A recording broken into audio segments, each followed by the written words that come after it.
Hello students, कैसे हैं आप लोग। क्लास 12 मैक्रो इकोनॉमिक्स में आज से हम लोग स्टार्ट करने वाले हैं chapter 11 foreign exchange rate. 5th unit है। इसके बाद एक चैप्टर और बच रहा है बैलेंस ऑफ पेमेंट, तो आपका मैक्रो इकोनॉमिक्स का कोर्स कंप्लीट हो जाएगा, है ना। चलो तो करें start. Foreign exchange rate, foreign exchange currencies की वैल्यूज। देखिए हमारे यहाँ जो करेंसी होती है हम उसको बोलते हैं रुपया, है ना। यूके में यदि होगा तो डॉलर, ब्रिटिश यूएस में होगा तो पाउंड, है ना। कुवैत में होगा तो दिनार, दुबई में होगा तो धीरम। मतलब क्या, हर करेंसी की अपनी जो यूनिट है, क्या हम उसे क्या बोलते हैं, वो होता है करेंसीज का नेम।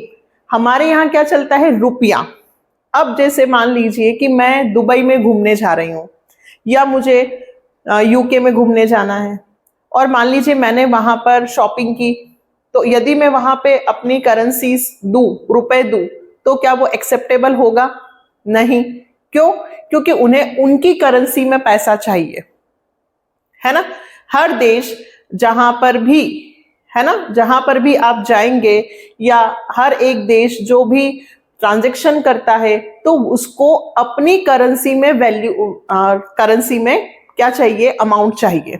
अगर हम हमारे यहाँ बाहर से लोग टूरिस्ट घूमने आते हैं तो वो उनकी करेंसीज को पहले कन्वर्ट करते हैं, किसमें, रुपया में। क्योंकि हमारे यहाँ के जो भी, मान लीजिए वो जयपुर घूमने आए, उदयपुर घूमने आए, या मान लीजिए जो भी सामान खरीदते, तो वो डॉलर देंगे क्या, दिनार देंगे क्या? तो हमारे यहाँ के व्यापारी उनको लेंगे क्या? नहीं ना। हमें हमारे यहाँ क्या चाहिए, अपनी करेंसी में वैल्यू चाहिए। यानी कि करेंसीज को चेंज करना, कन्वर्ट करना, और वो जिस मार्केट में ये कन्वर्ट होता है, जहां पे फॉरेन करेंसीज एक्सचेंज होती है, उसे हम कहते हैं फॉरेन एक्सचेंज मार्केट। और जब फॉरेन हमारी करेंसीज जब दूसरी करेंसी से कन्वर्ट होती है, तो वो जो रेट होती है, कि जैसे कि $1 कितने का होगा, $1 40 रुपए का होगा, या $1 की कीमत 70 होगी, या $1 की कीमत 80 रुपए होगी।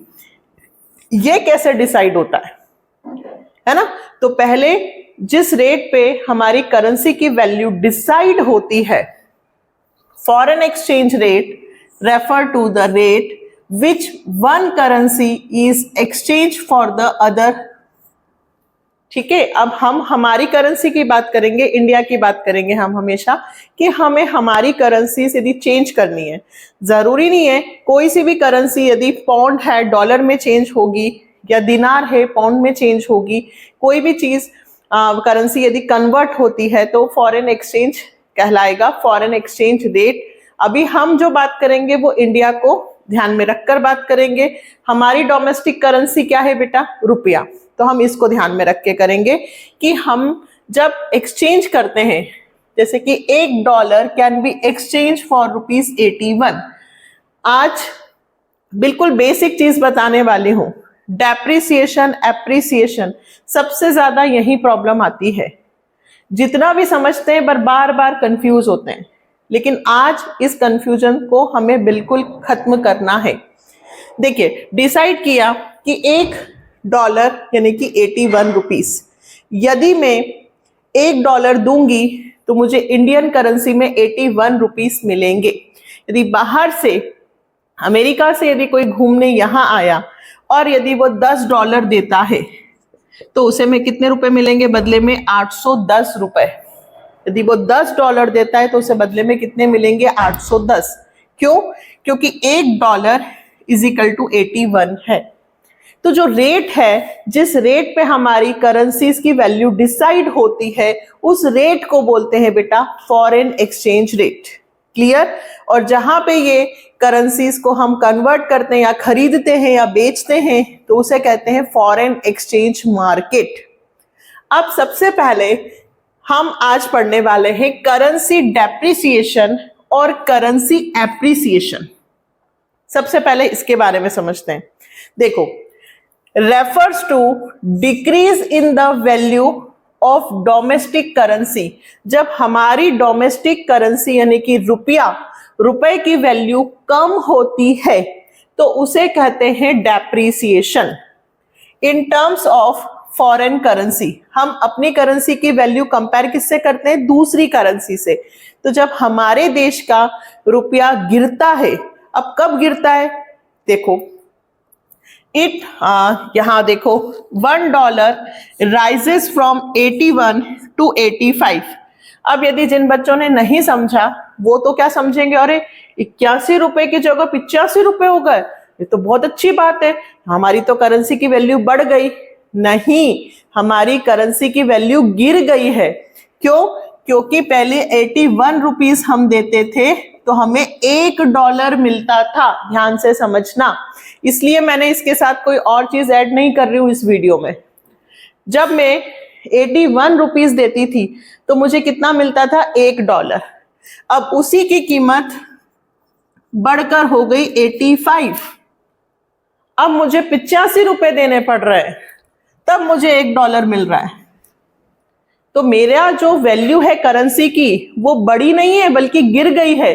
जो डॉलर मुझे पहले 80 और 81 में मिलता था, अब वही डॉलर के लिए मुझे ज्यादा पेमेंट करना पड़ रहा है, उसके लिए मुझे ज्यादा पेमेंट करना पड़ रहा है। तो ये मेरा करेंसी का डेप्रिसिएशन कहलाएगा। बात समझ में आई? देखो, जहां पहले 100 रुपए में सपोज करें मेरी पेट्रोल की टंकी गाड़ी की फुल होती थी, अब उसी के लिए मुझे 150 रुपए देना पड़ रहा है।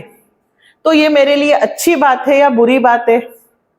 पहले मैं 100 रुपए देती थी और मेरा पेट्रोल का टैंक फुल हो जाता था गाड़ी का, अब उसके लिए मुझे 150 रुपए देना पड़ रहा है। तो ये मेरे लिए अच्छी बात नहीं है, है ना? ठीक। अब it makes the domestic currency less valuable. इसका मतलब यह है कि हमारी करेंसी की वैल्यू गिर रही है, हमें ज्यादा पैसा देना पड़ रहा है और उधर से मुझे उतना ही पैसा मिल रहा है जितना पहले मिलता था, यानी कि मेरी डोमेस्टिक करेंसी की वैल्यू गिर गई। And more it's required to buy foreign currency. और जो अब लोग क्या करेंगे, $1 के बदले में 81, तो $1 के बदले में 85, तो वो लोग करेंसी लेंगे और रुपया को ज्यादा यूज करेंगे। कैसे? देखो, इफेक्ट इंक्रीज इन एक्सपोर्ट, हमारा एक्सपोर्ट बढ़ जाएगा। क्यों बढ़ जाएगा? Same amount of dollar more goods can be purchase from India. जो पहले 81 रुपए देकर वो चीज $1 देते थे, उनको पहले $1 में 80 या 81 रुपए का सामान मिलता था, अब वो $1 ही देंगे लेकिन अब उन्हें 85 रुपए का सामान मिलेगा। उनके पॉइंट ऑफ व्यू से बात कर रही हूं। पहले वो $1, कितना बेटा ध्यान से समझना, पहले वो $1 देते थे और हम उन्हें 80 रुपए का सामान देते थे। कितने का देते थे? 80 का। अब मान लीजिए 80 रुपए में 10 चॉकलेट, 10 रुपए की एक चॉकलेट है, तो मैं 80 रुपए देते थे, तो मैं उन्हें कितनी चॉकलेट दे देती थी? 8। अब वो $1 ही देंगे, लेकिन अब 8 की जगह 90 का यदि हो गया तो उन्हें $1 उन्होंने दिया, बट हमने उन्हें 9 चॉकलेट दी। जहां पहले वो $1 देते थे और मैं उन्हें 8 चॉकलेट देती थी, अब वो $1 दे रहे हैं, मैं उन्हें 9 चॉकलेट दे रही हूं। मतलब उनका पैसा तो उतना ही खर्च हो रहा है, पर हमारे यहाँ से पैसा जो अमाउंट है, कमोडिटी, वो ज्यादा जा रही है। क्यों? क्योंकि उनको हमारे यहाँ सामान सस्ता पड़ रहा है, उनको हमारे यहाँ सामान सस्ता पड़ रहा है, तो वो उतने ही पैसे में ज्यादा सामान हमारे यहाँ से ले जा सकते हैं। तो ऐसी कंडीशन में हमारा एक्सपोर्ट बढ़ेगा। क्यों? क्योंकि वो हमारे यहाँ से सामान खरीदेंगे क्योंकि उनको चीप पड़ रहा है। और डिक्रीज इन इंपोर्ट, लेकिन हमें एक्स्ट्रा पेमेंट करना पड़ रहा है। जहां मैं पहले 80 रुपए पेमेंट करके $1 ले लेती थी, वहां मुझे अब 85 और 90 देकर $1 खरीदना पड़ेगा। मतलब मुझे बाहर की चीज, मुझे मतलब हमारे इंडिया को बाहर की चीजें महंगी मिल रही हैं अब। क्यों? क्योंकि करेंसी की वैल्यू गिर गई है। जो 80 रुपए में $1 था वो 85 में हो गया, तो मुझे ज्यादा पेमेंट करना पड़ेगा, तो हमारे लिए वो चीजें महंगी हो गई हैं।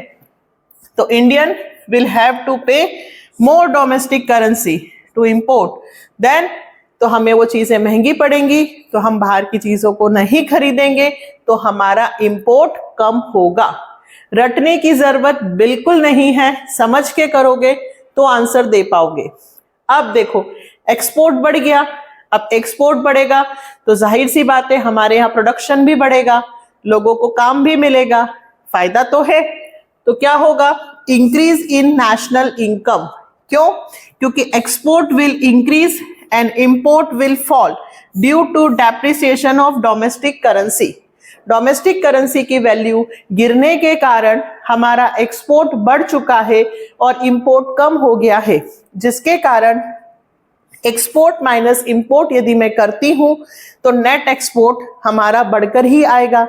ज्यादा एक्सपोर्ट हो रहा है और इंपोर्ट कम हो रहा है, हम चीजें ज्यादा बेच रहे हैं तो हमारे यहाँ फॉरेन करेंसी ज्यादा आ रही है और इंडियन करेंसी कम जा रही है, तो नेशनल इनकम तो बढ़ेगी।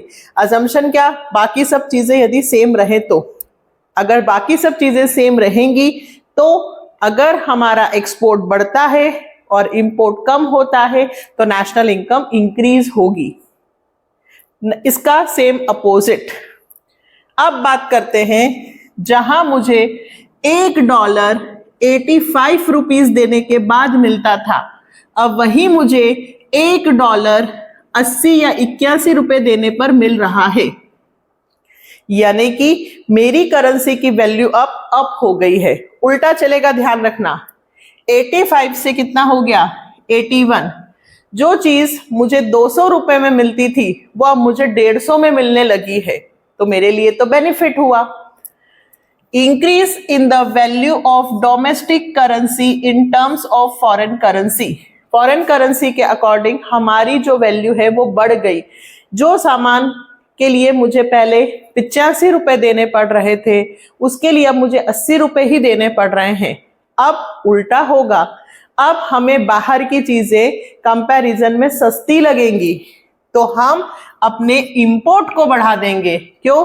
क्योंकि जितना पैसा देने से मुझे पहले इतना सामान मिलता था उतना ही पैसा देने पे अब मुझे वहां पे इतना सामान मिलेगा, तो मेरा इंपोर्ट बढ़ जाएगा। क्लियर? क्योंकि अब मुझे वहां की चीजें सस्ती लग रही हैं और मेरा एक्सपोर्ट कम हो जाएगा। क्यों? क्योंकि अब उन लोगों को लगेगा कि यार चीजें महंगी हो गई है, जो हम पहले 85 रुपए में $1 मिल जाता था अब 81 रुपए पर ही $1, यानी कि वो $1 खर्च करेंगे तो हम उन्हें 81 रुपीस ही देंगे। पहले $1 के बदले में हम उन्हें 85.90 दे रहे थे, अब वो $1 देंगे तो हम उन्हें 80 देंगे, तो उनके लिए तो नुकसान है। वो लगेंगे अरे यार पैसे कम मिल रहे हैं, तो वो लोग एक्सपोर्ट उनके लिए अब महंगा हो जाएगा, उन्हें हमारी चीजें कॉस्टली लगेंगी तो वो हमारी चीजों को नहीं खरीदेंगे, तो हमारा प्रोडक्शन नहीं बढ़ेगा, हमारा एक्सपोर्ट कम हो जाएगा, तो हमारी नेशनल इनकम भी कम हो जाएगी। बहुत अच्छे से 2 बार वीडियो को पॉज करके सुनना। डेप्रिसिएशन और एप्रिसिएशन, कब हमारा एक्सपोर्ट बढ़ेगा, कब हमारा एक्सपोर्ट कम होगा, हमें अपनी करेंसी के हिसाब से ध्यान रखना है। ठीक है, बहुत इंपॉर्टेंट टॉपिक है। अब बात करते हैं थोड़ा सा अगले टॉपिक के बारे में कि फॉरेन एक्सचेंज रेट कैसे डिसाइड होती है। तो फॉरेन एक्सचेंज रेट डिसाइड 3 तरह से होती है, या 3 तरह की फॉरेन एक्सचेंज रेट होती है। First, fixed exchange rate system. Second, flexible exchange rate system. Third, manage floating rate system. Simple सी बात है, यदि गवर्नमेंट डिसाइड करती है कि $1 के बदले में इतने रुपए होंगे या 1 पाउंड के बदले में इतने रुपए होंगे, जो गवर्नमेंट इंटरफेयर करके जब रेट डिसाइड करती है तो उसे कहते हैं फिक्स्ड एक्सचेंज रेट सिस्टम। जब गवर्नमेंट इंटरफेयर ना करे और मार्केट में डिमांड और सप्लाई, शुरू से हम यही सीख रहे हैं कि प्राइस जो डिसाइड होती है वो डिमांड और सप्लाई जहां इंटरसेक्ट करते हैं इक्विलिब्रियम पॉइंट, वहां से डिसाइड होती है। तो जब मार्केट फोर्स के हिसाब से प्राइस यानी कि रेट डिसाइड होंगे तो उसे कहेंगे फ्लेक्सिबल एक्सचेंज रेट सिस्टम। और जब गवर्नमेंट और मार्केट फोर्सेस दोनों मिलकर रेट डिसाइड करती है तो उसे कहते हैं मैनेज फ्लोटिंग रेट सिस्टम। ठीक है। अब सबसे पहले fixed exchange rate system. Fixed exchange rate system government क्यों डिसाइड करती है? अच्छा, मैं अभी ये भी बताने वाली हूं कि गवर्नमेंट कैसे डिसाइड करती है रेट, ये भी मैं अभी बताने वाली हूं। तो गवर्नमेंट जब फिक्स करती है तो एक स्टेबिलिटी आती है ना, ऐसे में स्पेकुलेशन कम हो जाता है। क्यों? क्योंकि लोगों को पता है इन्वेस्टमेंट क्राइटेरिया से कि भाई रेट फिक्स है, इतनी रेट ही रहेगी। देखिए, अगर हमें पता चल जाए, स्पेकुलेशन भी चलता है, यहां पर भी बहुत सट्टाबाजारी चलती है। कैसे? मान लीजिए कि $1 80 का है और $1 85 का होने वाला है, ठीक है। तो लोग क्या करेंगे, उन्हें पता है कि $1 अभी 80 का है और बाद में 85 का है, तो लोग डॉलर्स खरीद लेंगे। क्यों? क्योंकि बाद में यदि वो डॉलर्स को बेचेंगे तो उन्हें 80 की जगह 85 रुपए मिलेंगे। आगे और बताने वाली हूं। पूरी तरह से स्पेकुलेशन चलता है, इसलिए गवर्नमेंट को इंटरफेयर करना बहुत जरूरी होता है। गवर्नमेंट यदि इंटरफेयर करके रेट डिसाइड करती है तो फ्लक्चुएशन होने की चांसेस कम होते हैं, स्टेबिलिटी आती है। Next, government undertakes to buy foreign currency when there is excess supply, ठीक है, और foreign exchange and sell it when there is excess demand for foreign exchange. ऐसे समझ में नहीं आने वाला, इसके लिए यहां डायग्राम देखना। देखो, यहां होता है हमारा एक्सचेंज यानी कि प्राइस रेट, 10 रुपए, 20, 30, 40, 50। ध्यान से समझना, पूरा समझ में आ जाएगा। और इधर हमारा डिमांड सप्लाई होगा, ठीक है, किसका? फॉरेन करेंसी का। अब हमारा डिमांड कर्व कैसे जाता है बेटा? ऊपर से नीचे, ठीक है, और सप्लाई क्या होता है? नीचे से ऊपर। अब यहां पर ये सप्लाई है फॉरेन करेंसी का और ये डिमांड कर्व है, ठीक है।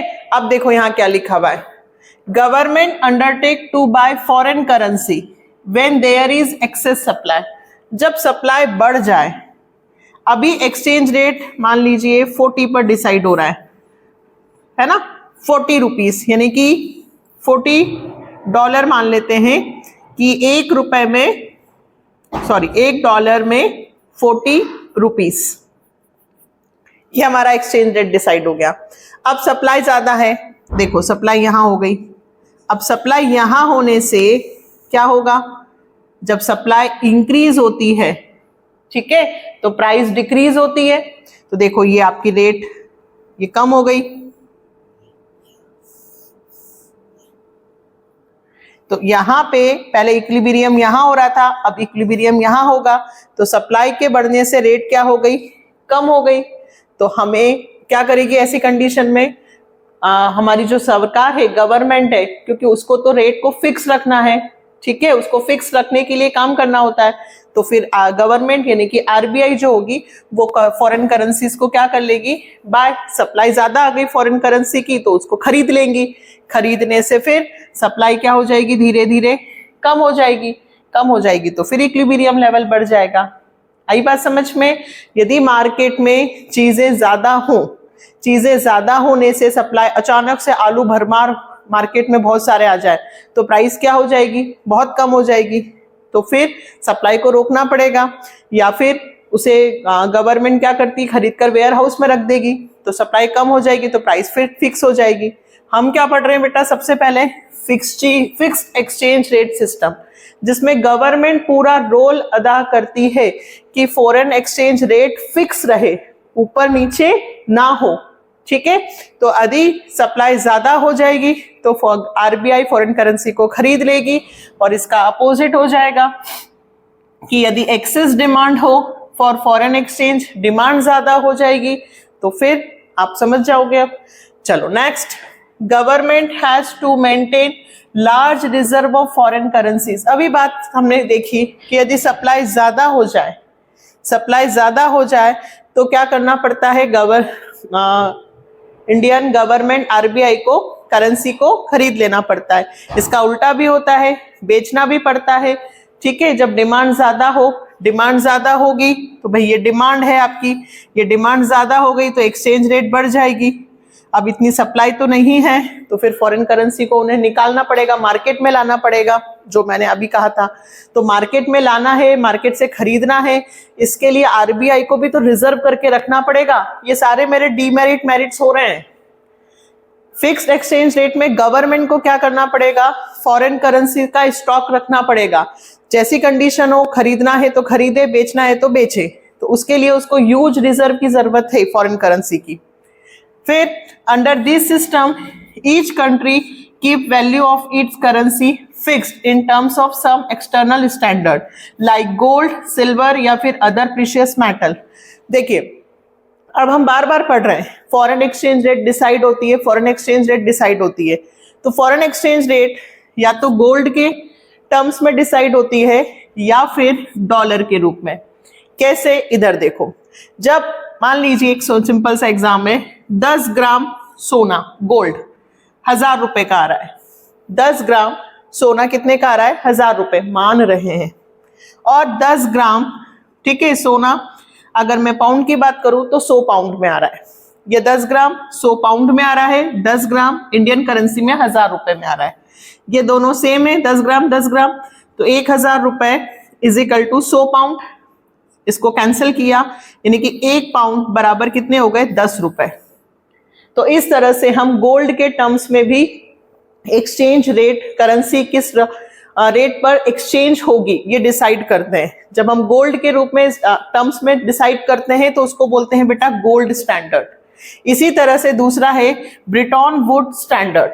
जब हम डॉलर, क्योंकि सबसे ज्यादा फेमस डॉलर है अमेरिका, तो हम डॉलर्स के टर्म में यदि करेंसीज डिसाइड करते हैं, वैल्यू डिसाइड करते हैं उसकी कि इतने में इतना डॉलर होगा, तो उसे कहेंगे ब्रेटन वुड स्टैंडर्ड। जैसे मान लीजिए कि $1 में 100 रुपए हो रहा है, और यदि $1 हो तो पाउंड में 10 पाउंड हो रहे हैं, तो 100 रुपए इज इक्वल टू 10 पाउंड, 0 से 0 कैंसिल, तो 1 पाउंड इज इक्वल टू 10 रुपए।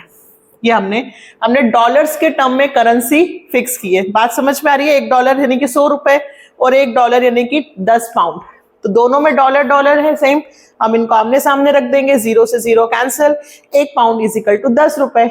मतलब हमने वैल्यू, मतलब हम फॉरेन करेंसीज की वैल्यू कैसे डिसाइड करते हैं, तो 2 टर्म्स में डिसाइड करते हैं, या तो गोल्ड के रूप में या फिर टर्म्स में या फिर डॉलर। डॉलर्स के टर्म में डिसाइड करोगे तो ब्रेटन वुड्स स्टैंडर्ड, और गोल्ड में करोगे तो गोल्ड स्टैंडर्ड। वही चीज वहां लिखी हुई है। अब ध्यान से सुनना, जब आप डोमेस्टिक करेंसी को वैल्यू ऑफ अनदर करेंसी किसके रूप में, यदि गोल्ड के रूप में डिसाइड करोगे, fix term in the other currency on term of gold, जब गोल्ड के रूप में डिसाइड करते हो टर्म में, तो उसको कहते हैं पार्शली वैल्यू।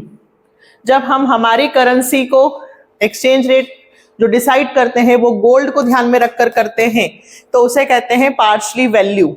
और जब हम दूसरी करेंसी यानी कि डॉलर के रूप में डिसाइड करते हैं तो उसको हम कहेंगे पैगिंग। ये भी याद रखना, एमसीक्यूज में आ सकता है। जब हम दूसरी करेंसी के टर्म्स में अगर हम वैल्यू को डिसाइड करते हैं, एक्सचेंज रेट को डिसाइड करते हैं, तो कहते हैं पेगिंग। और जब गोल्ड के रूप में डिसाइड करते हैं, गोल्ड टर्म्स में करते हैं, तो पार्शली वैल्यू। ठीक है, अब यहां से वही चीज वापस लिखी हुई है कि फिक्स एक्सचेंज रेट से क्या फायदा होता है।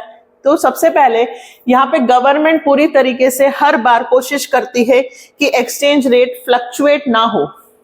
देखिए, जितना एक्सचेंज रेट या जितना प्राइस ऊपर नीचे होगा, उतना मार्केट में लोग इन्वेस्ट करने से कतराएंगे, फॉरेन ट्रेड भी नहीं होगा, बाहर के इन्वेस्टर्स भी पैसा नहीं लगाएंगे। इसलिए गवर्नमेंट कोशिश करती है कि एक्सचेंज रेट जो है वो फिक्स रहे।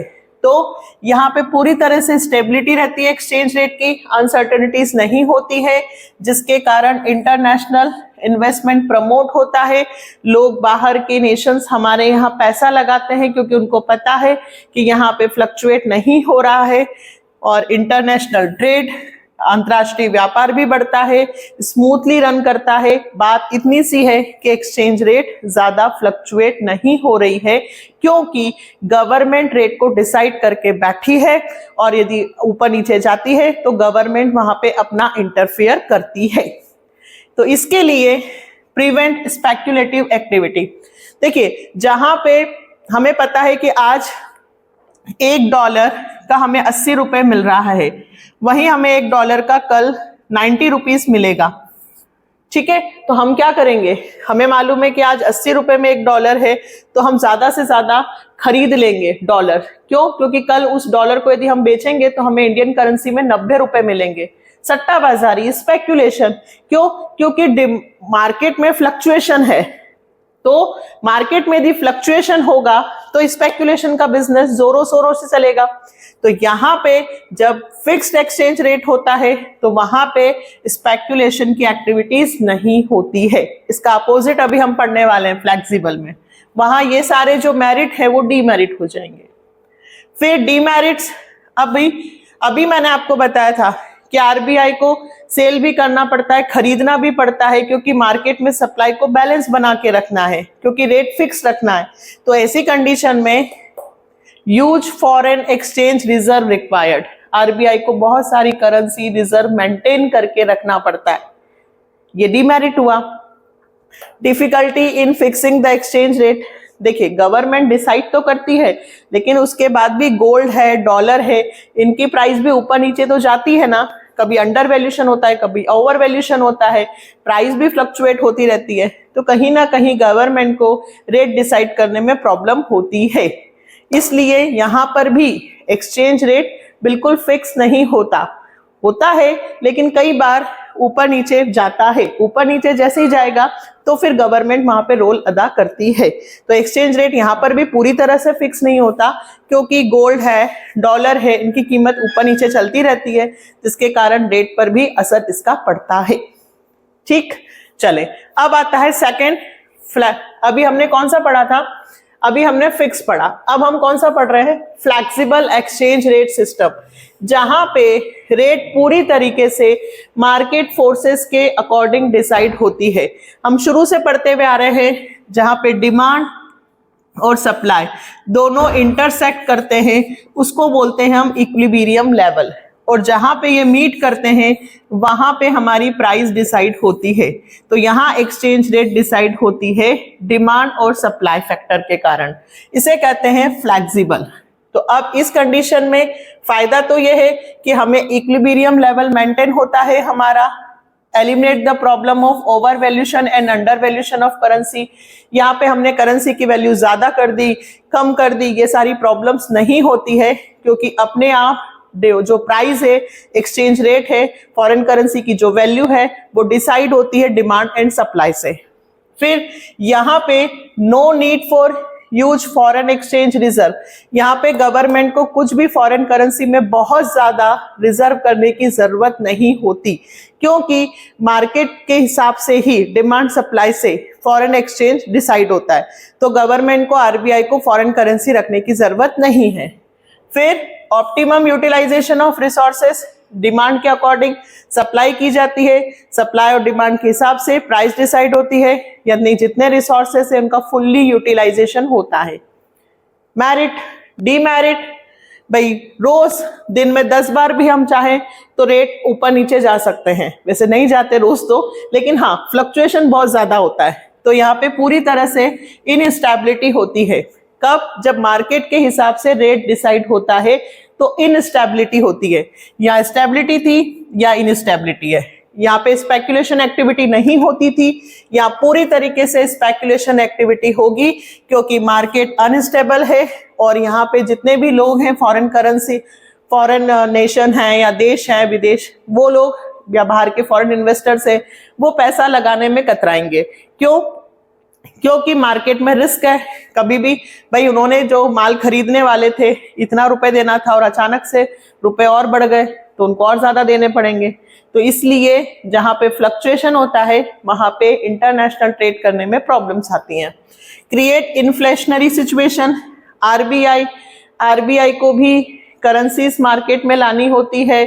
आपने डेफिशिएट फाइनेंसिंग पढ़ा था, आरबीआई न्यू करेंसीज छापती है, न्यू करेंसीज छापने से मार्केट में मनी सप्लाई बढ़ता है, इन्फ्लेशन आता है, तो यहाँ पे इन्फ्लेशन की सिचुएशन भी आती है, जो हमने पहले पढ़ा हुआ है।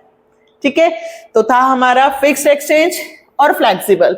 लास्ट इन दोनों का मिक्सअप, हाइब्रिड, यानी कि जहां पे गवर्नमेंट भी रोल अदा करेगी और जहां पर डिमांड और सप्लाई, जो ये हमने अभी सीखा था वही, determine market forces and central bank. इसको डर्टी फ्लोटिंग भी कहा जाता है, जहां पे दोनों गवर्नमेंट और मार्केट फोर्सेस दोनों मिलकर काम करते हैं और एक्सचेंज रेट डिसाइड होता है, उसको कहते हैं हम मैनेज फ्लोटिंग रेट सिस्टम। एक बार फिर से समझते हैं, ये हमारी एक्सचेंज रेट हुई 10, 20, 30, 40, 50, ठीक है। ये हमारा demand and supply foreign currency का। अब ये डिमांड है, ठीक है, और ये सप्लाई है। देखिए हर व्यक्ति यदि अमेरिका घूमने जाएगा तो सीधी सी बात है, हर व्यक्ति को डॉलर की जरूरत है। अब डॉलर की जरूरत है तो डिमांड अचानक से क्या हो गई, बढ़ गई। तो जहां $1 हमें 70 रुपए में मिलता था, वहां 80 और 90 रुपए में मिलने लगेगा। वही फंडा है बेटा, डिमांड बढ़ती है तो प्राइस बढ़ती है ना। डिमांड बढ़ती है तो क्या होता है, प्राइस बढ़ती है। सप्लाई बढ़ती है तो प्राइस कम होती है। वही डायरेक्ट डिमांड में इनडायरेक्ट रिलेशनशिप होता है, सप्लाई में डायरेक्ट रिलेशनशिप। अब देखो यहाँ पे ये डिमांड है और ये सप्लाई है, ये हमारा डिसाइड हो रहा है 40 पे, ठीक है। 40 पे हमारा एक्सचेंज रेट डिसाइड हो गया। अब आप सोचो कि भाई सप्लाई बढ़ गई, ठीक है, फॉरेन करेंसीज की सप्लाई क्या हो गई है, बढ़ गई। जैसे ही फॉरेन करेंसीज की सप्लाई बढ़ जाएगी, मार्केट में करेंसीज ज्यादा आ गई, तो एक्सचेंज रेट जो है वो हो गई 25। 40 से कितनी हो गई, 25। अब क्या करना होगा भाई, सप्लाई अचानक से बढ़ गई है तो ऐसी कंडीशन में मार्केट फोर्स के हिसाब से रेट डिसाइड होगी। पहले 40 थी, फिर 25 हो गई, तो अब ये पहले किससे डिसाइड हुआ, मार्केट फोर्स से। अब जैसे ही मार्केट फोर्स से डिसाइड होगा तो फिर गवर्नमेंट अपना रोल अदा करेगी, वो फॉरेन करेंसीज को बाय करना चालू कर देगी। फॉरेन करेंसीज को जैसे ही बाय करना चालू करेगी तो सप्लाई धीरे धीरे क्या हो जाएगी, कम, ठीक है। सप्लाई कम हो जाएगी तो वापस इक्विलिब्रियम लेवल जो यहां था वो वापस यहां आ जाएगा। मतलब क्या कहना चाहते हैं हम कि इक्विलिब्रियम लेवल को मेंटेन करने के लिए, रेट को फिक्स करने के लिए, जब पहले मार्केट फोर्स के हिसाब से रेट डिसाइड हो और फिर रेट ऊपर जाए या नीचे जाए तो गवर्नमेंट भी वहां पर अपना काम करे, तो उसे कहते हैं manage floating rate system. Hybrid rate system दोनों की मिक्सअप, ठीक है। तो फ्लेक्सिबल क्या होता है, फिक्स्ड क्या होता है, और मैनेज फ्लोटिंग, है ना। ये आपका मैंने हाफ चैप्टर कंप्लीट कर दिया है फॉरेन एक्सचेंज रेट का। अब इसके बाद हम सिर्फ टाइप्स पढ़ेंगे और डायग्राम्स को और थोड़ी सी अच्छे से प्रैक्टिस करेंगे, तो नेक्स्ट वीडियो में हमारा फॉरेन एक्सचेंज रेट भी कंप्लीट हो जाएगा। बेटा आप लोगों की एग्जाम्स आने वाली हैं और आप लोग अगर कंसेप्ट को ध्यान में रखकर चलोगे तो ही आप एमसीक्यूज और क्वेश्चंस के जवाब दे पाओगे।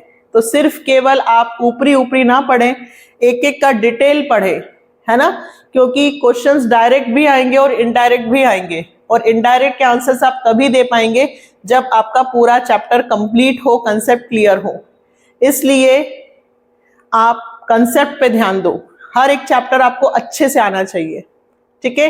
मिलते हैं नेक्स्ट वीडियो में इसके सेकंड पार्ट के साथ। यदि आप लोगों को लगता है कि हाँ हमें इन वीडियो से हेल्प हो रही है और हम इनसे अच्छा कर पाएंगे, या मैम हमारे लिए मेहनत कर रही है, तो प्लीज चैनल को सब्सक्राइब कर दीजिएगा अगर अभी तक नहीं किया है, और अपने फ्रेंड्स लोगों को वीडियो शेयर कर दीजिएगा, ठीक है। मिले नेक्स्ट वीडियो में, बाय, टेक केयर।